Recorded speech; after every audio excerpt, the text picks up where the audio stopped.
সবশেষ আপডেট বাংলা সংবাদে আপনাদের স্বাগত। শুরুতেই থাকবে গুরুত্বপূর্ণ সংবাদগুলোর শিরোনাম, পরে বিস্তারিত। সংসদে প্রধানমন্ত্রী বললেন, জনগণ চাইলে ক্ষমতায় থাকবো, না চাইলে অসুবিধা নেই। এদিকে রক্তপাত প্রতিরোধে জাতীয় সরকার দরকার বলেছেন আসম আব্দুর রব। এরপর জানাবো, সরকার এখন সেলফি নির্ভর, জনগণকে তোয়াক্কা করে না অভিযোগ গয়েশ্বর চন্দ্র রায়ের। অন্যদিকে বীর বিক্রম কর্নেল অলি আহমেদ বলেছেন, প্রতিদিন গভীরতম সংকটের দিকে এগিয়ে যাচ্ছে দেশ।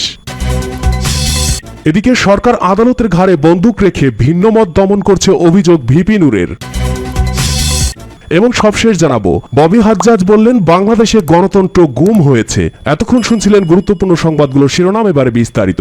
আজকের সংবাদ সম্পর্কে আপনার মূল্যবান মতামত কমেন্ট করে জানিয়ে দিন কোন স্থান থেকে আমাদের সংবাদ শুনছেন অথবা দেখছেন। ভিডিওটি শেয়ার করে সবাইকে দেখার সুযোগ করে দিন। সবার আগে সবশেষ আপডেট সংবাদ পেতে চ্যানেলটি সাবস্ক্রাইব করে পাশে থাকা বেল বাটনটি প্রেস করুন।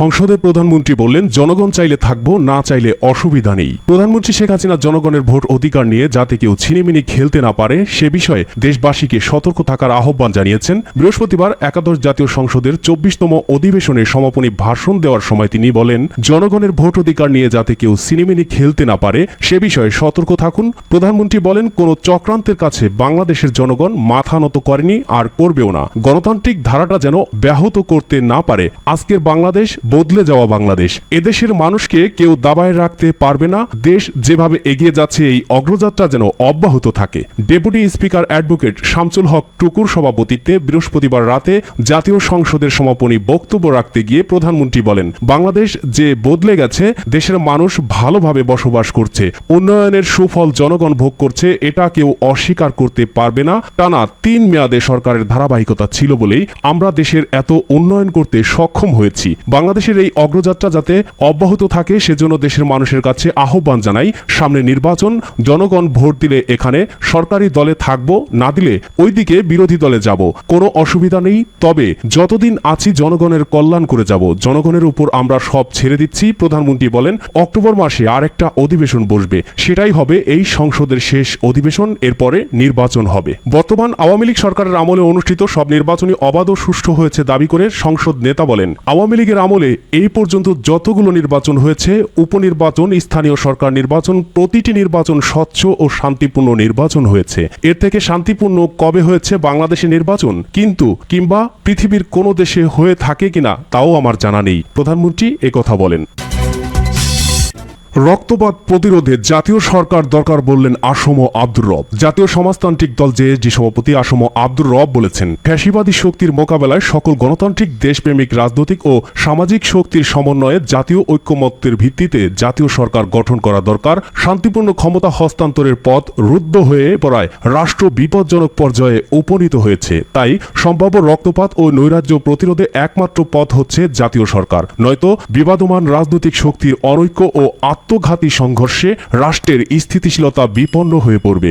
এই ভয়াবহ জাতীয় সংকটে কোনো একক শক্তি বা একক দলের পক্ষে রাজনৈতিক, সামাজিক ও সাংস্কৃতিক ন্যায্যতা প্রতিষ্ঠা করা সম্ভব হবে না। শুক্রবার আসম আব্দুর রবের উত্তরাস্থ বাড়িতে সিরাজুল আলম খান দাদাভাইয়ের রাজনৈতিক দর্শন কেন্দ্রিক অদলীয় সংগঠন সমূহের যৌথ প্রতিনিধি সভায় আসম আব্দুর রব এসব কথা বলেন। এ সময় তিনি অধিকার সম্পাদক আদিলুর রহমান ও নাসিরউদ্দিন দণ্ডাদেশ বাতিল করে তাদের মুক্তির দাবি করেন। রব আরো বলেন, অপশাসন ও দুঃশাসনে শাসন প্রক্রিয়া ও সমাজ দেহে যে গভীর ক্ষত এবং নৈরাজ্য সৃষ্টি হয়েছে, সর্বগ্রাসী লুণ্ঠন প্রক্রিয়ায় রাজতন্ত্র প্রতিষ্ঠা, শোষণ, নিপীড়নমূলক রাষ্ট্রীয় ও সামাজিক ব্যবস্থা রাজনীতিকে সংঘাত, সংঘর্ষ ও চরম রক্তপাতের দিকে ঠেলে দিয়েছে।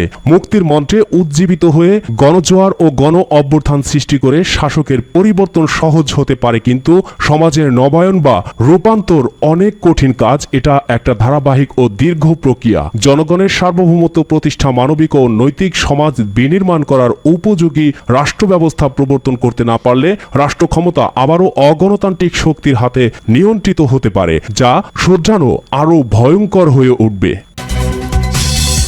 সরকার এখন সেলফি নির্ভর, জনগণকে তোয়াক্কা করে না বলল গয়েশ্বর চন্দ্র রায়। প্রধানমন্ত্রীকে উদ্দেশ্য করে বিএনপির স্থায়ী কমিটির সদস্য গয়েশ্বরচন্দ্র রায় বলেছেন, কয়েকদিন আগে তিনি আমেরিকার উপর রাগ করলেন, পারলে যুদ্ধ বাঁধিয়ে দেন। তিনি আমেরিকাকে চ্যালেঞ্জ করলেন ওই 18,000 মাইল আটলান্টিক মহাসাগর পাড়ি দিয়ে আমেরিকায় যাবেন না, আমেরিকা থেকে কিছু আনবেন না। অথচ G20 সম্মেলনে লাইন ক্রস করে সেলফি তুলেছেন, সেই সেলফি আবার প্রচার করেছেন। জো বাইডেনের সঙ্গে একটা সেলফি তোলার পর আওয়ামী লীগের মনের তাবৎ শক্তি বেড়ে গেছে। বোঝা যাচ্ছে এই সরকার এখন সেলফি নির্ভর, জনগণ নির্ভর নয়, জনগণকে তোয়াক্কাই করে না। শুক্রবার 15 সেপ্টেম্বর বিকেলে খুলনা নগরীর রয়্যাল চত্বরে কেন্দ্রীয় কর্মসূচির অংশ হিসেবে ডেঙ্গু নিয়ে জনসচেতনতা বাড়াতে প্রচারপত্র বিতরণ কর্মসূচির উদ্বোধনী অনুষ্ঠানের সমাবেশে প্রধান অতিথির বক্তব্যে তিনি এসব কথা বলেন। তিনি বলেন, এই সরকারের এডিস মশা মারার মুরদ নেই, কিন্তু মানুষ মারার মুরদ আছে, মানুষ গুম করার মুরদ আছে, মানুষের সঙ্গে মিথ্যা কথা বলার মুরদ আছে। এ সময় তিনি আরো বলেন, জিনিসপত্রের দাম বেড়েছে, সকল শ্রেণী পেশার মানুষের মধ্যে একটা অভাব লক্ষ্য করা যাচ্ছে, বিশেষ করে যারা দিনমজুর তাদের একদিকে হাতে কাজ নেই, অন্যদিকে সংসারে সন্তানদের আহার জোটানো ঠিকভাবে সম্ভব হচ্ছে না। এমন একটা জিনিসের নাম বলতে পারবেন যে জিনিসটার দাম কমেছে? প্রতিদিন দাম বাড়ছে। দেশে এই পর্যন্ত 13 বার বিদ্যুতের দাম বেড়েছে, গ্যাসের দাম বেড়েছে, এমন কোনো জিনিস নেই যে দাম বাড়ে না। সরকার 10 টাকা কেজি চাল খাওয়াবে, 10 টাকা কেজি ভাতের মারও খাওয়াতে পারে না। প্রতিদিন গভীরতম সংকটের দিকে এগিয়ে যাচ্ছে দেশ, বলল কর্নেল অলি। Liberal Democratic party LDP president doctor colonel অবসরপ্রাপ্ত অলি আহমেদ বীর বিক্রম বলেছেন, অর্থনৈতিকভাবে বর্তমান সরকার দেউলিয়াত্ব বরণ করেছে, প্রতিদিন গভীর থেকে গভীরতম সংকটের দিকে যাচ্ছে। আফসোস, আমরা এমন একটি দেশে বসবাস করছি যেখানে গণতন্ত্র নেই, অর্থনৈতিক স্থিতিশীলতা নাই, ন্যায় বিচার নাই, মানবিক অধিকার নাই, সামাজিক শান্তি নাই, ছেলে মেয়েদের পড়ালেখার ভালো ব্যবস্থা নেই, যুব সমাজের চাকরির ব্যবস্থা নেই, স্বাস্থ্য সুব্যবস্থা নেই, সুশাসন নেই, সকলে অন্ধকারের দিকে ধাবিত হচ্ছি, ঘরে ঘরে বিবাদ সৃষ্টি হয়েছে। তিনি বলেন, সর্বশেষ জরিপ অনুযায়ী দেশের প্রায় 91% মানুষ গণতন্ত্র চায় এবং সরকারের কর্মকাণ্ড সমর্থন করে না। গণতন্ত্রের পরিবর্তে আমরা চেয়েছি সর্বত্র টেন্ডারবাজি, চাঁদাবাজি, অস্ত্রবাজি, দখলদারবাজি, অবিচার এবং সর্বোপরি দুর্নীতি, যা প্রত্যেকটি প্রতিষ্ঠানকে ধ্বংস করেছে। ঘুম ছাড়া কোনো কাজ হয় না, যুব সমাজ হতাশ, বিদেশে পাড়ি দিচ্ছে, দেশ এখন মেধাশূন্য হয়ে পড়ছে। এ ধরনের স্বাধীনতা কি আমরা চেয়েছিলাম? এটি কি আমাদের কাম্য ছিল? তিনি বলেন, দেশের সকল স্তরের মানুষকে বিরাজমান প্রকৃত অবস্থা অনুধাবন করতে হবে, অন্ধকার থেকে বের হয়ে আমাদের সোচ্চার হতে হবে। হাত গুটিয়ে বসে থেকে লাভ নেই, বসে থাকার সময়ও নেই। নিজেদের দাবি আদায়ের জন্য ঘর থেকে বের হয়ে আসতে হবে, দুর্নীতিমুক্ত সমাজ ব্যবস্থা কায়েম করার জন্য সংগ্রাম করতে হবে। সত্য ও ন্যায়ের পথে যারা রাজনীতি করছে তাদের কাতারে সামিল হয়ে সুশৃঙ্খলভাবে রাস্তায় নামতে হবে, বিজয় ইনশাল্লাহ হবেই। সরকার আদালতের ঘাড়ে বন্দুক রেখে ভিন্নমত দমন করছে, অভিযোগ ভিপি নূরের।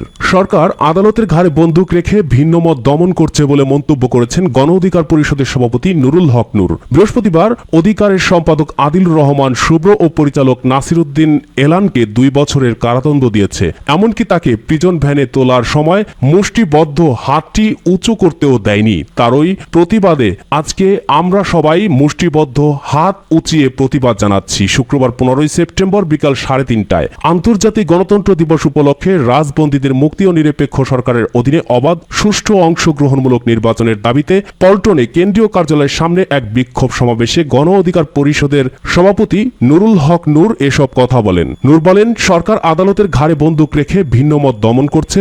গতকাল অধিকারের সম্পাদক আদিলুর রহমান শুভ্র ও পরিচালক নাসিরউদ্দিন এলানকে 2 বছরের কারাদণ্ড দিয়েছে। এমনকি তাকে প্রিজন ভ্যানে তোলার সময় মুষ্টিবদ্ধ হাতটি উঁচু করতেও দেয়নি। তার ওই প্রতিবাদে আজকে আমরা সবাই মুষ্টিবদ্ধ হাত উঁচিয়ে প্রতিবাদ জানাচ্ছি। বাংলাদেশে গণতন্ত্র গুম হয়েছে বলেছেন ববি হাজ্জাজ। ইউরোপীয় পার্লামেন্টে বাংলাদেশের মানবাধিকার পরিস্থিতি নিয়ে উদ্বেগ প্রকাশ করে পাশ হওয়া প্রস্তাব বর্তমান সরকারের জন্য আরেকটি কলঙ্ক উল্লেখ করে এনডিএম চেয়ারম্যান ববি হাজ্জাজ বলেছেন, এই ফ্যাসিস্ট সরকারের আমলে বাংলাদেশে গণতন্ত্র গুম হয়েছে। ভোট অধিকার, মানবাধিকার, মত প্রকাশের স্বাধীনতা সবকিছুই আজ এক ব্যক্তির ইচ্ছা অনিচ্ছার উপর নির্ভরশীল। মানবাধিকার লঙ্ঘনের দায়ে ইউরোপীয় পার্লামেন্টে আজারবাইজান, গুয়াতেমালার মতো দেশগুলোর কাতারে বাংলাদেশকে বিবেচনা করা হচ্ছে। দেশের পরিস্থিতি নিয়ে গতকাল যে প্রস্তাব তারা নিয়েছে সেটি এই সরকারের অপকর্মের আরেকটি কলঙ্কজনক আন্তর্জাতিক স্বীকৃতি। শুক্রবার বিকেলে রাজধানীর মালিবাগে অবস্থিত এনডিএম কেন্দ্রীয় কার্যালয়ে আন্তর্জাতিক গণতন্ত্র দিবস উপলক্ষে জাতীয়তাবাদী গণতান্ত্রিক আন্দোলন এনডিএম কর্তৃক আয়োজিত লড়বে এবার বাংলাদেশ শীর্ষক এক আলোচনা সভায় প্রধান অতিথির বক্তব্যে তিনি এসব কথা বলেন। এ সময় ববি হাজ্জাজ সরকারের তুমুল সমালোচনা করে বলেন, এবছর আন্তর্জাতিক গণতন্ত্র দিবসের প্রতিপাদ্য হল আগামী প্রজন্মের ক্ষমতায়ন, কিন্তু বাংলাদেশের তরুণ প্রজন্ম বিগত দুইটি জাতীয় নির্বাচনে নিজেদের ভোট অধিকার প্রয়োগ করতে পারে নাই। নিজেদের ধর্মীয় অধিকারের পক্ষে কথা বলতে যে তারা শাপলা ট্র্যাজেডির মুখোমুখি হয়েছে, নিজেদের সাংবিধানিক অধিকারের পক্ষে লিখতে যে তারা জেলে গিয়েছে, দেশের সার্বভৌমত্বের কথা বলতে গিয়ে ক্যাম্পাস থেকে লাশ হয়ে ফিরেছে, রাজনৈতিক সংগঠনের ব্যানারে দাঁড়ালে তারা ছাত্রলীগের মতো সরকারি পেটোয়া বাহিনীর নির্মম নির্যাতনের শিকার হয়েছে, নিরাপদ সড়কের কথা বলতে গিয়ে তারা রাস্তায় মার খেয়েছে।